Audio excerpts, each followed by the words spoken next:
Hey, Blackburn Social Club, God bless America. It took me a little bit to get to a place where I was ready to make this video. I recorded and started recording multiple times. I should say I started and stopped recording multiple times. I was trying to put into words how I'm going to tackle sorting my boots into categories and defining which ones or digging into which ones that I want to keep versus which ones I want to let go of. I'm trying to surround myself with things of better quality and maybe fewer quantity. I'm trying to obviously keep my overall investment in my wardrobe and my boots and my outfit. I don't want to say to a minimum, but to the most logical minimum that you can keep. And that keeps bringing me to these deep philosophical discussions about boots. Like for instance, do you need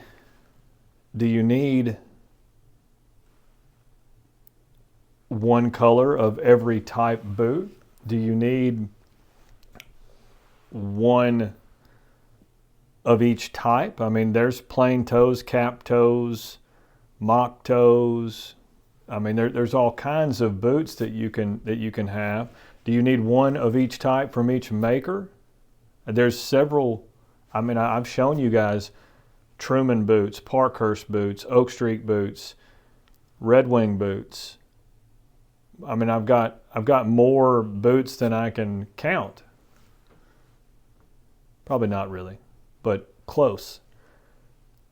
So do you need one from each maker? Do you need, and like I said, do you need one of each type leather? Do you need, some of these makers like Parkhurst does specialty cuts of leather, and Truman, Parkhurst and Truman are kind of right there. They go out and they find these really unique leathers. And do you need one of each one that rolls off their line? Hold on one second.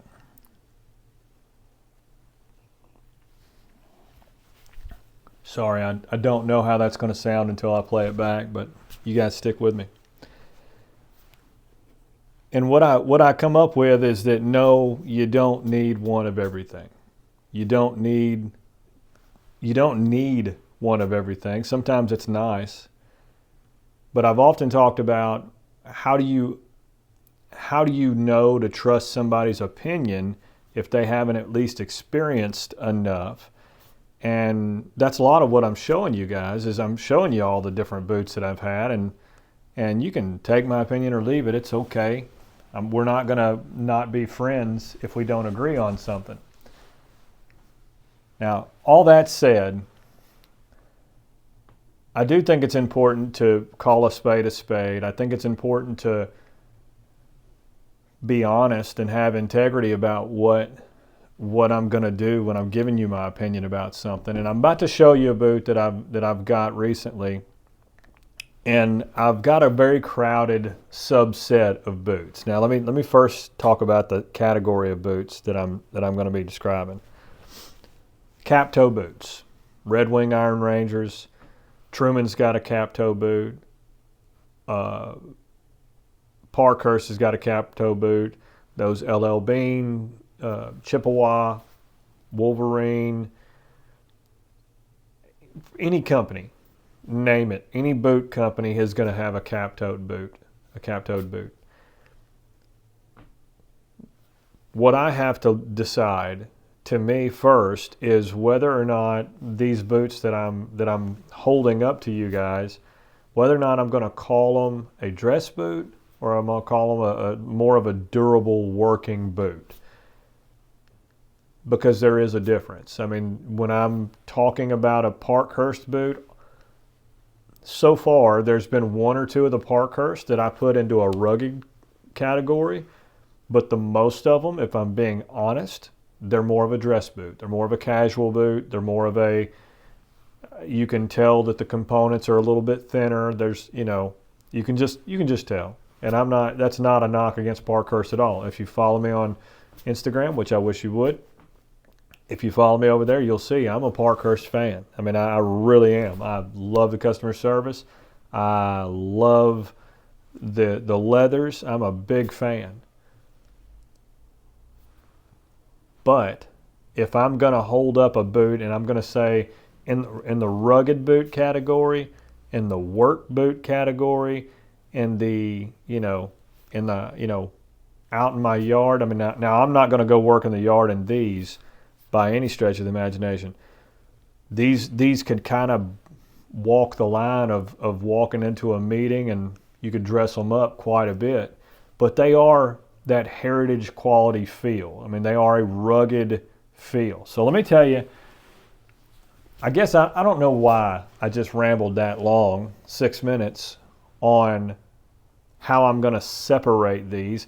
I guess my reasoning for that is because I'm going to be getting rid of some of these boots. And I want to make sure that what I'm keeping it for a purpose. And to me, this purpose is rugged, refined dress boot. And it's got an imputed quality because the leather is thick, the quality of how it's made is there. Everything about it is just it's a dynamite value for a pair of boots. Now let me just show you.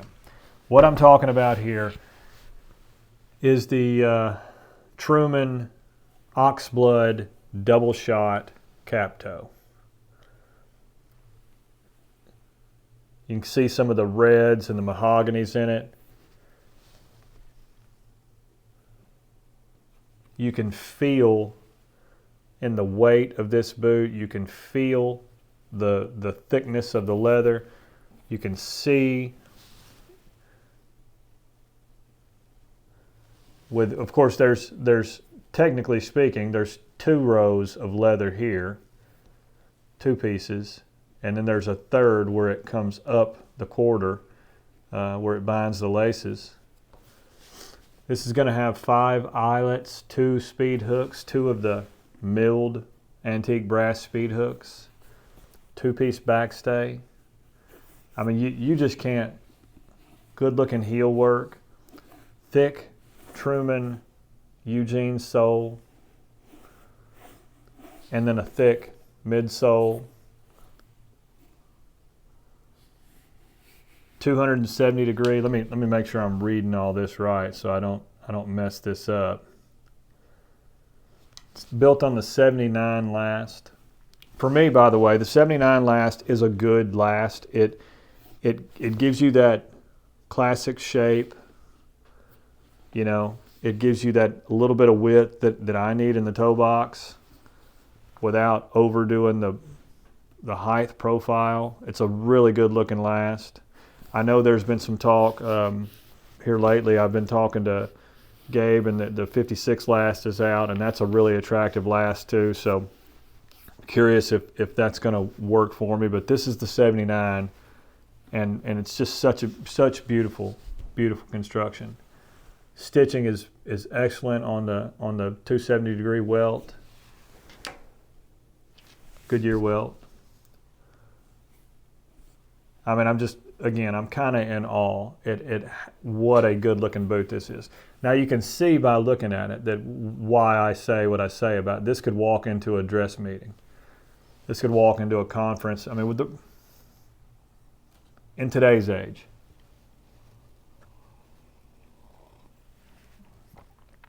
Cap toe matching tongue, tan stitching. I don't know if you can see. It does have the tan stitching. Structured toe box, you can feel that.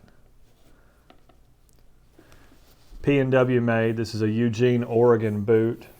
Truman, you know, if you guys follow Truman stuff, they've moved their factory around chasing the right kind of workforce, but they really have something special with their boots. They just make a quality boot. I can't see any imperfections. Let me show you the other one. I can't see any imperfections with these boots and how they're made. The Oxblood is absolutely gorgeous. These are outfit with the round laces. Truman's, they've got the full liner. Just a beautiful boot. So this boot, you know, I talk about my Red Wing Iron Rangers. I won't be getting rid of those. Those will be my yard boots, my working out in the shop boots. If I'm out there to drag out a car or work on, possibly spill something, I mean, I'm going to be in those Iron Rangers. I put them up against those LL Beans. I'm not even going to try to say that. I was going to say the Catadine, but Gabe corrected me on that. I don't know. Cadardine, anyway, those cap toe boots, they crunched my feet a little bit. So they hadn't broke into me, and I went ahead and passed those on, sold those to somebody that's going to be happier with them. But this boot feels just that dressy. I mean, what a good boot. What a sexy. I mean, mixed with the refined Eugene heel sole and heel, it just makes it a classy, you know, boot. So I'm gonna definitely hold on to these. Now this is, if you're following my boot journey, you know, now I've got Stone Ramblers, which is the exact same boot. It's just got a much more rustic leather. I'm wearing some right now, and Java waxed flesh.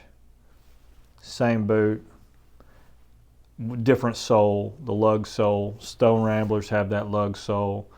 Again, I am going to have overlap. I am going to have a few pieces that just the style matches me, it matches my outfits, and it gives me some variety. But I'm also going on this process where I'm trying to find, and I'll speak to the Parkhurst collection for a moment. The Parkhurst stuff fits a different category of boot.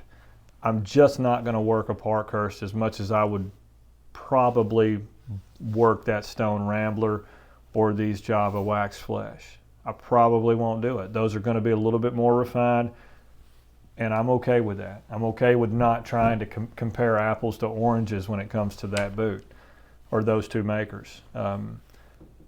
I won't be disingenuous and say that I think they're in the same category, because I technically don't. I think Parkhurst applies a quality of production, an attractive gathering of materials, an attractive boot, and I think Parkhurst does, knocks the customer service out of the park. So I think you're getting a massive value for the price that you're paying for a Parkhurst, but I don't think it plays in the same league as a Truman boot, just because I think there's an added layer or an added element of the materials being more thicker and more rugged. So that being said, I'm going to be honest. If Parkhurst wanted to play in this game and make a boot this thick, I would be down to put those two together and see which one actually turned out better. Because, technically as of right now, I don't know that I can answer that, because it's apples and oranges. It'd be like trying to compare an SUV and its ride quality to that of a Cadillac. So enough about comparing those two. I just wanted to talk boots. I just wanted to talk cap toe Oxblood Truman boots today. Thank you guys for hanging with me for 10 or 15 minutes. I just wanted you to see this one more time. Such a good looking boot.